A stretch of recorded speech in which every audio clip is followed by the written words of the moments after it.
আমি দীৰ্ঘদিনীয়া আন্দোলন বহুত দিন ধৰে আন্দোলন কৰি আছোঁ, কিন্তু চৰকাৰে এই চৰকাৰখনে আমাক আস্থা দিয়ে আছে।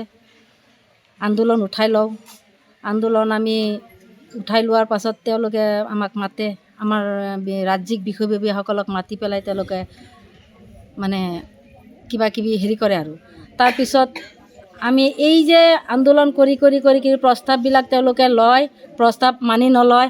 তাৰপিছত এই যোৱা 3 অক্টোবৰৰ পৰা যিটো আমাৰ সহযোগ আন্দোলন লোৱা হৈছিলে, 19 অক্টোবৰ তাৰিখে সঞ্চালকালয়ে আমাক ৰাজ্যিক বিষয়ববীয়াসকলক মাতি নি পেলাই ক'লে আপোনালোকে আন্দোলন স্থগিত কৰক, আমি কিবা এটা ব্যৱস্থা আপোনালোকৰ হ'ব, আপোনালোকৰ ভাল দিন আহি আছে।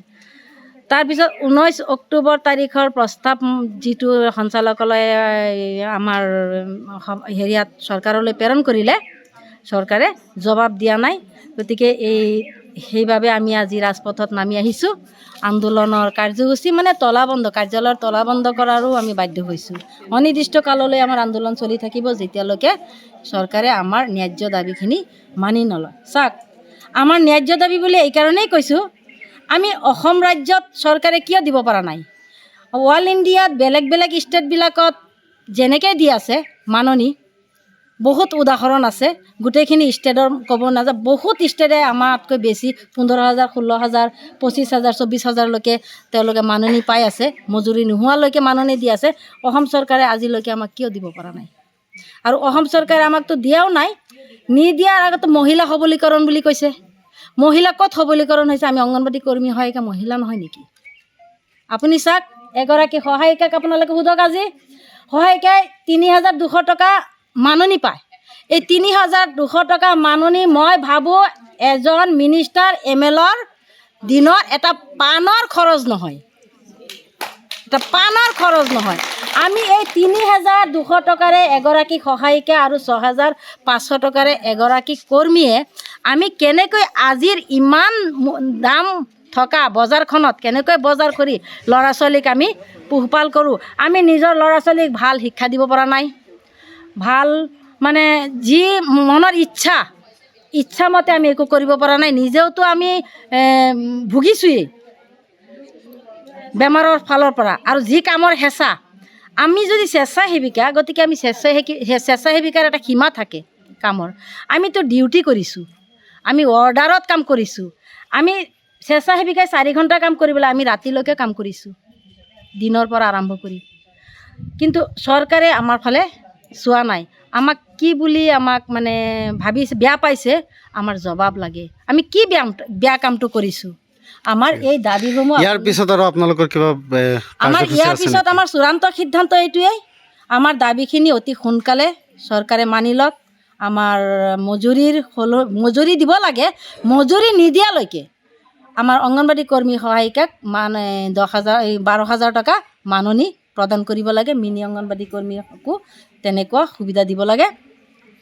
যদি এই চৰকাৰৰ দিনত নহয়, আগন্তুক নিৰ্বাচনত আমি চূড়ান্ত সিদ্ধান্ত লৈছোঁ, আমাৰ গোটেই অসমখনত 1,21,000 অংগনবাদী কৰ্মী সহায়িকা একেলগে পৰিয়ালবৰ্গ লৈ পেলাই আমি ভোট বৰ্জন কৰিম। আন্দোলনৰ একমাত্ৰ উদ্দেশ্য হৈছে 19 অক্টোবৰত আমাৰ মাননীয় সঞ্চালক মহোদয়ে আমাৰ কৰ্মীসকলক 12,000, সহায়িকাসকলক 7,000, মিনি অংগনবাদী কৰ্মীসকলক 10,000 দিম বুলি প্ৰস্তাৱ আগবঢ়াই সেই প্ৰপ'জেল আমাৰ সদনত আমাক পঠালে। কিন্তু বহুতবাৰ আমাৰ ৰাজ্যিক কমিটি বা আমি জিলা কমিটিয়ে গৈ পেলাই আমি তেখেতসকলক লগ পাব নোৱাৰোঁ। মন্ত্ৰী মহোদয়ে কোনোপধ্যে আমাক লগ নিদিয়াৰ কাৰণে তাৰপিছত আমি আছিলোঁ আৰু তেওঁলোকে আমি 5 ফেব্ৰুৱাৰীৰ পৰা যেতিয়া বাজেট অধিৱেশন হ'ল, আমি ভাবিলোঁ কি তেওঁলোকে প্ৰস্তাৱটো চাগৈ বাজেট অধিৱেশনত আমাক কিবা এটা গ্ৰহণযোগ্য কৰিব চাগৈ। কিন্তু 5 তাৰিখৰ পৰা 12 ফেব্ৰুৱাৰীলৈকৈ আমাৰ কোনো এটা আমাৰ অংগনবাদী কৰ্মী সহায়িকাৰ দৰমহা বা পাৰিতোষিকটো বঢ়াৰ কাৰণে কোনো এটা নাম উল্লেখ নকৰিলে। তেওঁলোকে এটাই উল্লেখ কৰিলে যে 5,000 মানে অংগনবাদী 5,000 চেণ্টাৰ দিব, সেই চেণ্টাৰটো 25 লাখ টকীয়া হ'ব আৰু গাঁথনিটো ভাল কৰিব, কিবাকিবি মহিলাসকলক ৰূপায়ণ কৰিব, সবলীকৰণ কৰিব, লাখপতীয়া বাইদেউ বনাব। কিন্তু আমি যে এই অংগনবাদী কৰ্মী সহায়িকাসকল মানে আমি মহিলা নহয়, আমি মহিলা নহয়, অংগনবাদী কৰ্মী সহায়িকাসকলক তেওঁলোকে মহিলা বুলি ধৰা নাই। যদি ধৰিলে হয় এই বাজেটত আমাক অন্ততঃ সেই 12,000 আৰু এই 10,000 আৰু 7,000 টকাটো তেওঁলোকে আমাক কিবা এটা জবাব দিলে হয়, কিন্তু জবাব নাই। তেওঁলোকে খালি এটাই কৰাই আমাক কামেই কৰাই থাকে। চব পিনৰ পৰা আমাৰ হাতোৱে কাম কৰাব, কিন্তু আমাৰ চিন্তা নকৰে। জয়ন্ত মল্ল বৰুৱাদেৱে আৰু ছাৰে আৰু কেশৱ মহন্ত ছাৰেদেৱে কৈছে আমি বোলে স্বেচ্ছাসেৱক। আমি স্বেচ্ছাসেৱক হিচাপে হয়, কিন্তু আমি ইণ্টাৰভিউ দি এপইণ্টমেণ্ট লৈছোঁ। তেওঁলোকৰ দৰে ভোট গ্ৰহণ কৰি পেলাইতো আমি লোৱা নাই। তেওঁলোকো স্বেচ্ছাসেৱী হয়। যদি তেওঁলোকে 1,72,000 টকা দৰমহা পাব পাৰে, আমি অংগনবাদীয়ে কিয় 20-25,000 টকা দৰমহা পাব নোৱাৰোঁ? কিয় নিদিয়ে আমাক 20-30,000? নালাগে আমাক এতিয়া বৰ্তমান মাননি নহয়, মজুৰিটো দিয়ক। মজুৰিটো দিবলৈ তেওঁলোকে সক্ষম নহয়। 12,000 টকা মজুৰি হ'লেতো 15,000 টকা হ'ব লাগে। আমি মানিছোঁ হওক দিয়ক 12,000 টকা দিব লাগে বুলি। এই বাজেটত আমি ইমান আশা কৰিছিলোঁ, অংগনবাদী কৰ্মী সহায়িকাই ইমানেই আশা কৰিছিলোঁ, আশাৰ ৰেঙনি দেখিছিলোঁ। সদায় বাজেটৰ 12 তাৰিখলৈ বাট চাই আছিলোঁ, কিন্তু 12 তাৰিখে আমাৰ অংগনবাদী কৰ্মী সহায়িকাসকলৰ একোৱেই নাই। 6,500 আৰু 3,200 টকালৈ আমি সংসাৰ চলাব লাগে, কাৰণ আমি স্বেচ্ছাসেৱী যে। আমাৰ ল'ৰা ছোৱালীও নাই, ঘৰ দুৱাৰো নাই, আমি ঘৰো চলাব নালাগে। ৰাতিপুৱা 9টা বজাৰ পৰা আমি ৰাতি 12টালৈ আমি অংগনবাদী কাম কৰিব লাগিব, বিয়লো কৰিব লাগিব, আৰু NRC কৰিব লাগিব, পলিঅ' কৰিব লাগিব, আৰু যে কিমান কি যিমান কাম আছে। ভোট কেন্দ্ৰত নাম উঠোৱা, ভোট কেন্দ্ৰলৈ যোৱা, এজনী মানুহে 4ফাল হ'ব লাগিব। তেনেকৈ আয়ুষ্মানটো আছে আমাৰ লগত, তাৰ লগত তথাপিতো অৰুণোদয় আছে, আয়ুষ্মান আছে। ইমানখিনি কাম কৰা স্বত্তেও আমাক তেওঁলোকে মাহিৰাই চকুৰে চালে। গতিকে আমি এতিয়া অসহযোগ আন্দোলন কৰিছোঁ, যেতিয়ালৈকে আমাক ইয়াৰ সৎ উত্তৰ নিদিয়ে। সৎ উত্তৰ নিদিয়ালৈকে যদি নিদিয়ে, আমি ৰাজপথ অৱৰোধ কৰিম, ৰাজপথ বন্ধ কৰিম। যেনে মিছন চাৰিআলিত শোণিতপুৰ জিলাই কৰিব, যেনে ট্ৰেইন অৱৰোধ কৰিম। আমি গোটেই অসমে ইণ্ডিয়া একেলগে কৰিম। তাৰ উপৰি আৰু এটা কথা আছে, আমি উপায় আছে, আমি উপায়টো কৰা নাই। হেংদান আছে, কিন্তু লোৱা নাই। এতিয়া আমি হেংদান ল'ব সময় হৈছে।